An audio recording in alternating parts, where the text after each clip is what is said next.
Malibu, California. This 21-mile stretch is home to some of the most talented and good-looking men and women of the entertainment industry. And we are here to bond with one of them, the handsome and charismatic Pierce Brosnan. Bond. James Bond.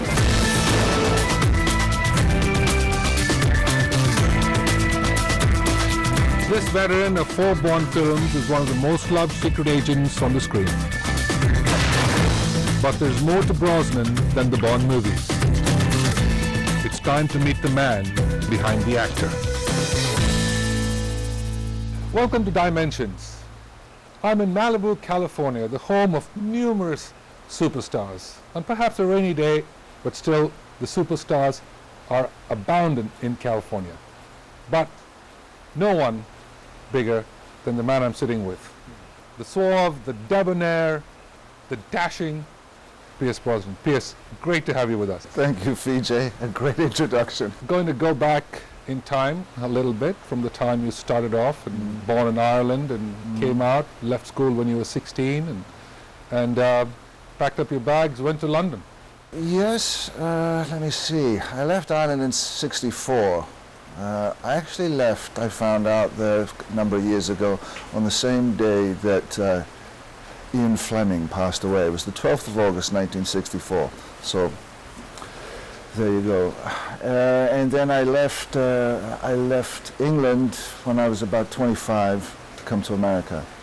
Your interest in acting started in London. You took a casual job in Putney to start with and then went on to the Oval Theatre. Yes. Where the acting bug got you there, didn't it? Yes. I mean, it always surprises me that I'm an actor because ostensibly I'm a very shy person, and it sometimes even pains me to this day sometimes to be on a set and having to show oneself. However, this is what I do. And I'd been offered to go into plays when I was at school there in Putney. And I left school when I was about 15, 16. I was good at art, and I found a small job in a studio, watering the plants and drawing straight lines and making cups of tea. And one day I was talking to a fellow from the photographic department. I'd always loved movies. And in 1964, when I did go to join my mother in London, the first weekend we were there, we saw Goldfinger. Who are you? Bond. First time that I'd seen Technicolor. Up until that point, I was a young lad in Ireland, in a country town, and so the movies really captured my imagination, and they were a great form of escape. And one day I was hanging my coat up at the studio, and this guy said, "You should come along to the Oval House." And I went there that winter's night, and that was it. I never looked back. I started doing workshops with La Mama and Grotowski and all these avant-garde artists, and it was magical. I found sanctuary in the company of these people. Your workshop took you to Europe. You were in Amsterdam for a while and England, and just traveling around doing workshops. I did workshops. The Oval, we found a grant. We got an Arts Council grant, and we did theatre and education. We used to have a show called The Sneetches. Sneetches with stars, Sneetches without stars. I was a Sneetch. We did workshops for adults, and I did that for about 2 or 3 years. I was in the circus for a little while, doing some fire eating. It was a magnificent time, but I knew that if I was going to go on and be an actor, I really had to have a formal training. So I trained at a magnificent school called the Drama Centre. Christopher Fettis, Yat Malgrim were my teachers. I left there in '76, and I've been working ever since. Tell me about your first television role, Murphy's Stroke. The very first time you did a TV role. Oh God, yes. Savanovich, I think, was the director, and I played one of Ireland's finest trainers. You're going to do as well, Mr. Gay Future. It was a drama documentary about a bunch of Irishmen who decided to pull a heist and pull the wool over the English. And they almost, again, a bunch of great Irishmen pulling the wool over the English eyes. And it was about the racing game. And I played this trainer whose name escapes me. Maybe you have it there. Eddie O'Grady. Eddie O'Grady. And it was a hoot. It was a glorious scam. And these fine Irishmen almost got away with millions. But an Englishman blew the whistle. He got cold feet and he chickened out. Anyway, there you go. And then you came to America. Well, no, I mean, I kind of did, I did some plays. I had the great fortune of working with Tennessee Williams, his last play, almost, called The Red Devil Battery Sign, and worked with Sir Ferrelli and doing costume drama, and I was wondering where I was going to go and how I was going to fit into the scheme of things, because I was either going to be playing Irishmen or Americans, and, you know, the fine English actor would always get the fine English acting role. And there was always a dream of America, somewhat of being in the movies and being up there on the silver screen. And I got The Manions of America, which was a 6-hour miniseries for ABC, and when that came on, my late wife, Cassie, said, well, we should go to America. And I said, but how are we going to do that? She'd done a Bond movie for Your Eyes Only. I'd done the miniseries. We bought this house in Wimbledon. And she said, I'll come up with a way. So she found an ad in the Evening Standard. You could get £2,000 mortgage on the central heating, a loan. So I went down to the bank manager and I told him I had a job in America, which was a lie. But I got $2,000, came to America, and got a job. Remington Steele, first day. Second day I was here. What a series that was, Remington Steele. Ran for 4 or 5 years, successful, high up on the ratings. It made you a huge star in America. Oh, it did. I mean, it most certainly did.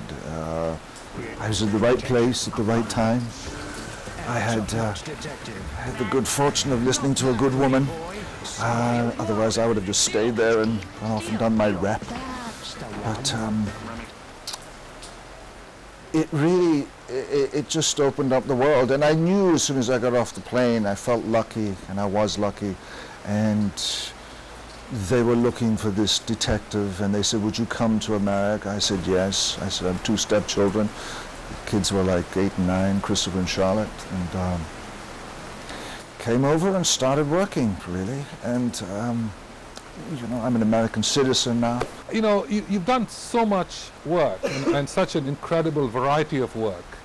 Thank you. Playing different characters, you know, it really kind of gives us all the range of the kind of actor you are. It's just fantastic. Well, I was taught by good men who, you know, who led me to believe that I could play many different roles. And I believed that I could, but then you find yourself playing the same thing, you know, Mr. Pretty Boy, Mr. Handsome. Handsome is as handsome does, you know. And that's fine, that's fine. I take that as a good blessing, and it's a great way to make a living. However, you know, there's more there that needs to be explored and to be challenged by, and sometimes I feel like I haven't really taken up the challenge strongly enough and pushed myself hard enough to, or maybe it's just that the talent isn't really there to make that incredible transformation. This is what one deals with as an actor. This is just the stuff that goes on inside your head. But Mr. Johnson was a fantastic film. Bruce Beresford, brilliant director, Breaker Morant, driving Miss Daisy. And my late wife at that time was very sick, I must say. She had her 3rd look or 4th look operation, and she said, you've got to do this film. I said, but it's a long way. I'm going to be going off to Nigeria, the Jos Plateau in Nigeria. She said, no, you must do it. So I said, okay. She said, I'll be fine, I'll be fine. So I did. I went off there and made out Iziashi, who played Mr. Johnson. Your own lady latrine. And I scrape your seat smooth, so you not scratch your leg at the back. Thank you, Mr. Johnson. I think it's a beautiful arrangement.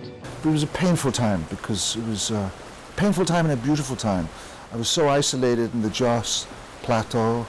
Abuja was being built at that time, and there were days off, and there were days off of like worrying about my wife, and I'd make these videos. I'd put the tripod up out in the bush there and sit under a baobab tree and talk to her and send them off.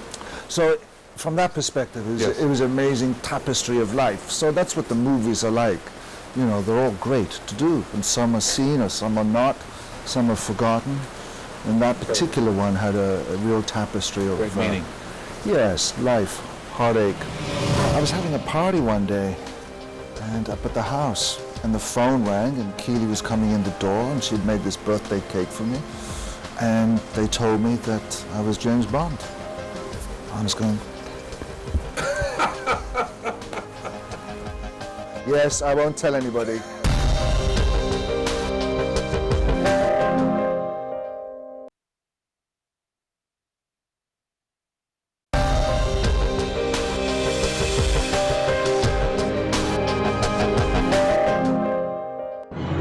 The first film that Pierce Brosnan watched as a child was Goldfinger.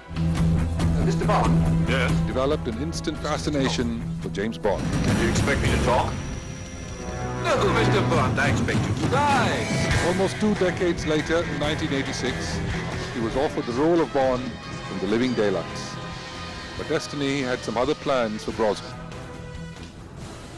And then in '86 was the first time you were offered the role of the iconic James Bond. The first contact was with the Broccolis, with Barbara and Michael, was through my late wife and her doing the movie, and we in jest would say, you know, I'll be the next James Bond, as every actor jokes about. And then somehow it became this reality. I was looking it in the face in '86, The Living Daylights, and there was in my contract a clause in which NBC had 60 days in which to resell the show. And during those 60 days, I sat with Cubby and I did all the photographs, you know, signing the contract in the big chair, standing by the Rolls Royce, standing in front of Pinewood Studios. This is great. God, TV star. Now I'm definitely off to be a movie star. And the time ticked on, and Cubby said to NBC, they said, look, you can have him for 6 episodes, but no more than 6 episodes. The clock ticked. Day 58, 59, 60. Whew. It's Thursday evening, it's 5:30 in the evening, I'm down at the Colony, Malibu Colony, we rented a house there. Day 60. That's it. I'm James Bond. Time to get some Cristal champagne. Yeah, that, exactly. I have the Cristal. I'm walking out to the deck. The phone rings. I think, should I answer it? Oh, I better answer it. Hello? It's my agent, Fred Spector. And he said, all bets are off. It's not going to work. They pulled the trigger. It's not going to work. They want the option of 22. Cubby said, no way. That's it. It's over. How disappointed were you then? Well, not that disappointed. I Yes, had a glass of champagne in front of me. You know, the good wife was out there. I thought, how do I break this news? You know, so you walk out and said, I'm sorry. It was a body blow. But when you take body blows like that, I mean, you just move on fast. You have to think immediately ahead. You know, okay, it's done, it's over, and then it sits with you. Then it kicks in a little while later when you see the other fella. And the other fella was Timothy Dalton, grand man, and I thought, God, I could have been there. You went on to do Live Wire, Lawnmower Man, really kind of broaden your horizons as to the actor you wanted to be, and then came the remarkable Mrs. Doubtfire. Papa's got a brand new bag. I'd love to get reacquainted. Can't you see the lust in that? It was good. It was a nice open door opportunity to work with someone who I deeply admire as an actor, as a comedian, and as a human being. It was all the Remington Steele shtick rolled into this character Stu. You know, it's the guy who pompous and kind of charming and nice and slips on the banana peel. Yes, it was a great time. I remember going up there, and I was on the streets, and they said, "Do you want to meet Robin? He's here." And I went into the trailer, and there was Robin Williams, but he had Mrs. Doubtfire's head on and a Hawaiian shirt with all his hair bursting out and shorts, and said, "Oh, hello there. Welcome, Pierce. Lovely to see you." "Hey there, Piercey, baby." So I got to meet him and work with him every day, and just The movie did 440 million at the box office. I mean, that is a huge number, and puts you right up there at the top of the list. It's a sweet classic, and it's a film that endures.